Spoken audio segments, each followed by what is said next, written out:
Galerinha suprassumo em matemática, retornamos, isso mesmo. Conforme havíamos combinado, é hora de praticar. Muito bem, todos com o nosso livro didático em mãos? Prontos? Então vamos lá, atividades, isso mesmo. Página 7, atividade 2. Página 8, atividades 4, 5 e 6. E para finalizar, página 9, atividade 8. Vamos lá reforçar nossos conhecimentos, então? Vamos lá, seguindo! Vamos lá, então, galerinha. Atividade 2. Observe cada figura e termine de colori-la de acordo com a fração indicada. Muito bem. Figuras na telinha. Pronto. Letra A. 2/5. Significa que duas partes das 5 que compõem a estrela deveriam estar pintadas, porém apenas uma está. Dessa maneira, ainda falta uma a ser pintada. Vamos lá, então? Você poderia escolher qualquer uma daquelas 4, ok? A prof escolheu esta. Agora sim, duas partes das 5, 2/5. Letra B agora. 10/12. Significa que 10 partes das 12 que compõem o hexágono deveriam estar pintadas, porém, apenas 4 estão. Assim, faltam ainda 6 partes a serem pintadas. Vamos lá, então? Comigo. 1, 2, 3, 4, 5, 6. Perfeito. Agora sim. 10/12. Muito bem. Letra C. 9/16. Significa que 9 partes das 16 que subdividem aquele quadrado deveriam estar pintadas. Porém, apenas 3 estão. Dessa maneira, ainda faltam 6 para serem pintadas. Vamos lá, então? 1, 2, 3, 4, 5, 6. Perfeito, agora sim. 9/16. Ok? E a última, letra D. 2/8 do círculo. Significa que duas partes das 8 em que esse círculo está subdividido deveriam estar pintadas, porém apenas uma está.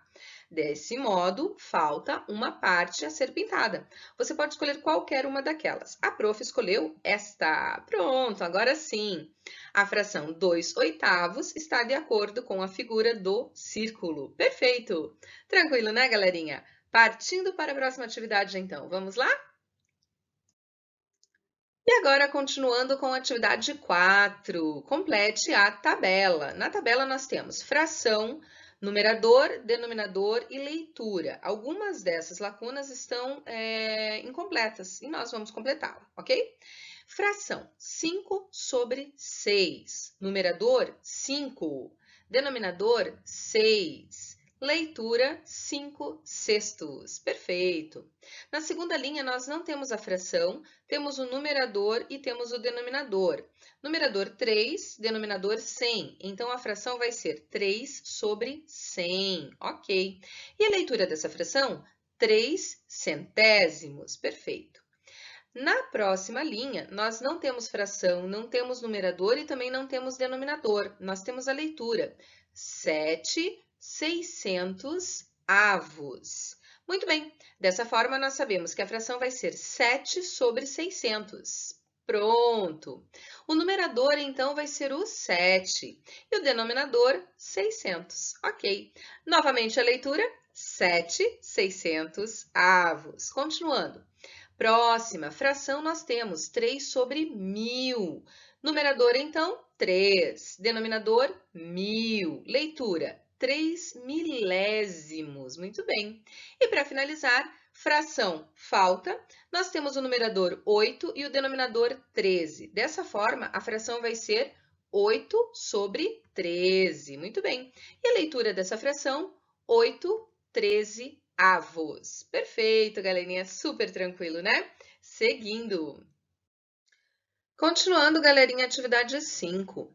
Considerando apenas o movimento do ponteiro dos minutos, represente no relógio a fração da hora indicada em cada item. Em seguida, escreva a quantidade de minutos correspondente. Muito bem, vamos lá. Figuras na telinha. Perfeito. Letra A. Na letra A, está pedindo meia hora, meio, metade, meia hora. Lembrando que uma hora, galera, tem 60 minutos. Então, vamos pensar. Se uma hora tem 60 minutos, metade dessa hora, meia hora, vai ter exatamente 30 minutos, isso mesmo. Agora, vamos representar. No círculo, nós teríamos que dividir esse círculo ao meio, círculo dividido, e representar a metade desse círculo, né?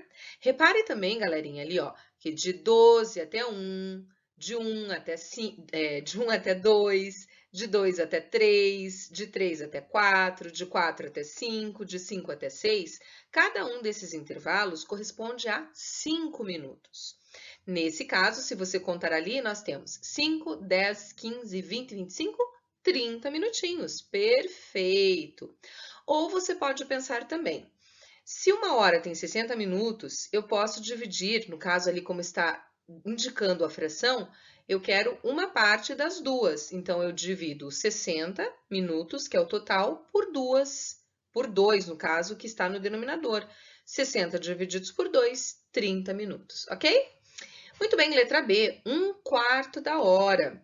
1/4 da hora significa que o total do meu círculo no relógio está dividido em 4 partes.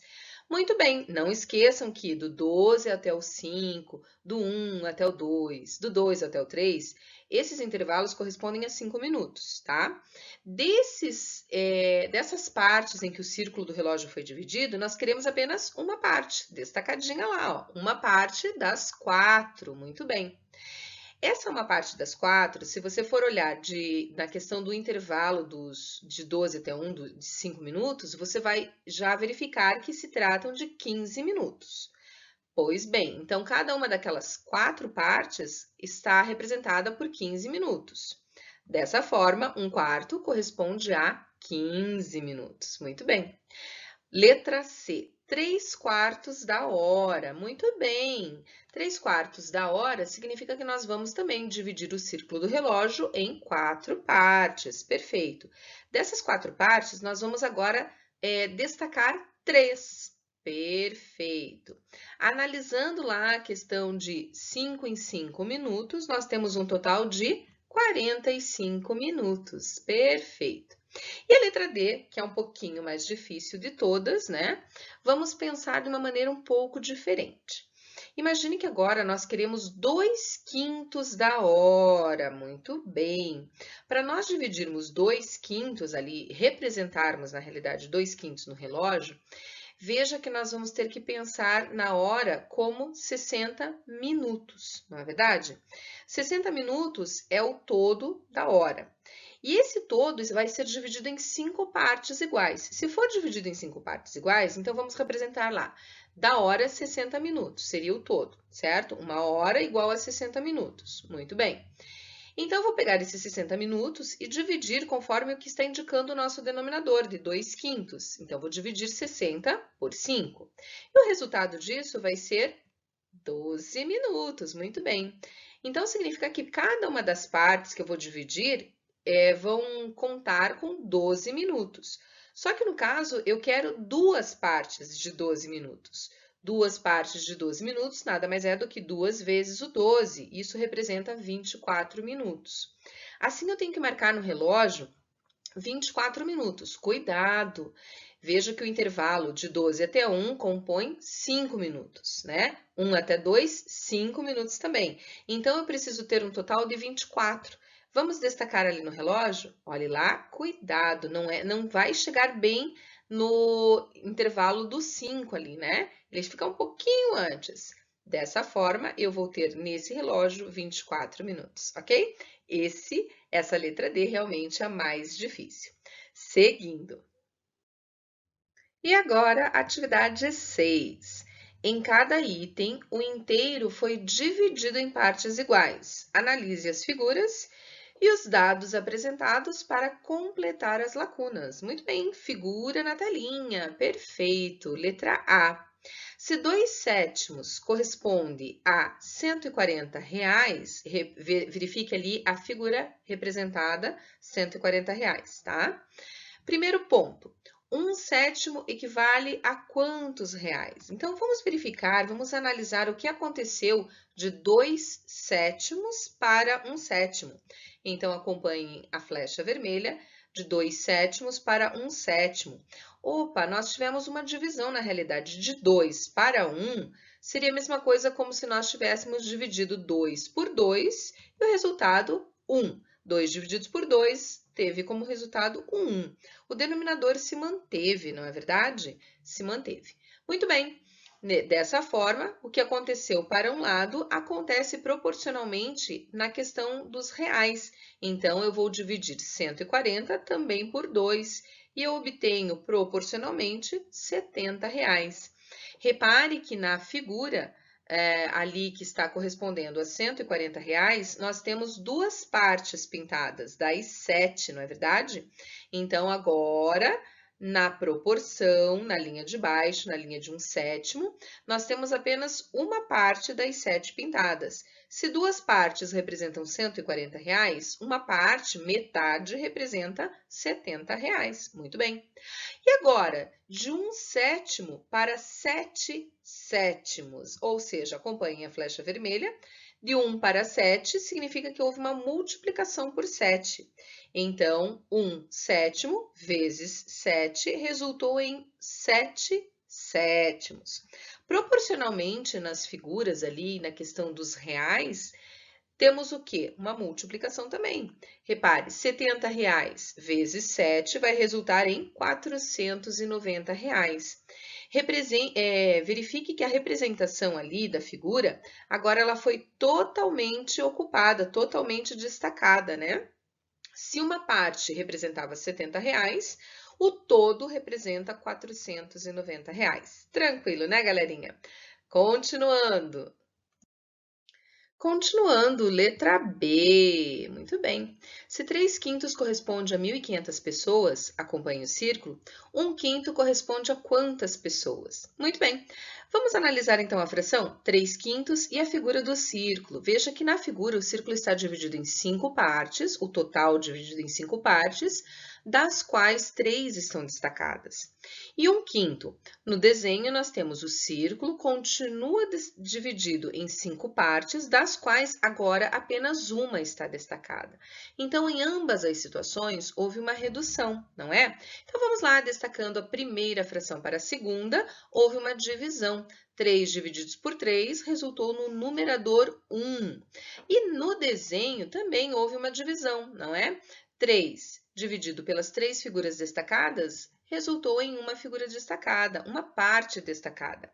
Isso se reflete no número de pessoas. 1.500 divididos por 3 resulta em 500 pessoas. Esse é o raciocínio proporcional, galerinha, tá? Bom, vamos lá, continuando agora da fração de 1/5 para a fração de 5/5. Opa, aumentou, não é? Então, houve uma multiplicação por 5. 1 vezes 5, 5. Perfeito, o denominador permaneceu. Repare na figura, também, né? Houve uma multiplicação por 5. Uma figura destacada, uma parte destacada por 5 vezes 5 resulta em 5 partes destacadas, o todo. Então, o todo corresponde a quê, galerinha? Então, nós temos que 500 pessoas vezes 5 resultam em 2.500 pessoas. Esse é o raciocínio proporcional. Nós vamos nos aprofundar mais nesse tipo de raciocínio, ok? Mas é tranquilo, né? Seguindo. E a última atividade, atividade 8. O gráfico a seguir contém o resultado de uma pesquisa realizada com 672 estudantes sobre preferência de leitura. Cada entrevistado escolheu apenas uma das opções. O que você prefere ler? Livros, blogs, revistas ou HQs? Lembrando que HQs são aquelas histórias em quadrinhos, né? Vamos lá, letra A. Qual é a preferência dos entrevistados? Apenas analisando visualmente o gráfico, nós percebemos que metade dos entrevistados preferem livros. É o setor lilás do gráfico, né? Está representando os livros. Então, respondendo a alternativa A, A metade dos estudantes entrevistados preferem livros a blogs, revistas ou HQs, as famosas histórias em quadrinhos, né? Letra B. Sabendo que metade dos entrevistados optou por livros e 1/4 do total por blogs, qual o número de estudantes que preferem cada um desses gêneros? Muito bem. Então, se o total são 672 estudantes, metade disso, o cálculo seria 672 divididos por 2. Muito bem, cálculo na telinha. 672 divididos por 2 resulta em 336 entrevistados. 336 pessoas que preferem livros. Muito bem. E a segunda parte da letra B, 1/4 do total por blogs. Então, o total dividido por 4, ou seja, cálculo na telinha, 672 divididos por 4, total dividido por 4, resulta em 168 pessoas, 168 entrevistados que optaram pelos blogs. Ok, galerinha? Bem tranquilo, né? Letra C. Quantos entrevistados optaram por histórias em quadrinhos, os HQs, sabendo que foi o mesmo número dos que preferem as revistas? Trocando em poucas palavras, significa que a quantidade de pessoas que preferem HQs e a quantidade de pessoas que preferem revistas é o mesmo, tá? Então, ali nós temos um valor igual de pessoas que preferem HQs e pessoas que preferem revistas, certo? Se nós já sabemos que essa quantidade junta representa 1/4 no gráfico, o que nós fazemos? 1/4 nós já temos esse valor, né? Que é o mesmo dos blogs. Os blogs ali são representados por 1/4 dos entrevistados. E 1/4 nós já calculamos, vale 168. Tem como resultado 168 pessoas. De modo que nós só pegamos esse valor de 1/4 e dividimos por 2. Então, vamos lá? Cálculo na telinha. 168 dividido por 2 resulta em 84 pessoas que optaram pelos HQs e mais 84 pessoas que também optaram pelas revistas. Tranquilo, né, galerinha? Perfeito! Futuros calouros dos 7º anos de 2021. Chegamos ao final de um vídeo de resolução de atividades do nosso livro didático. Espero que tenham gostado e principalmente compreendido os conceitos que são tão importantes para o desenvolvimento acadêmico de vocês. É muito bom estar aqui e até uma próxima, galerinha. Tchau, tchau.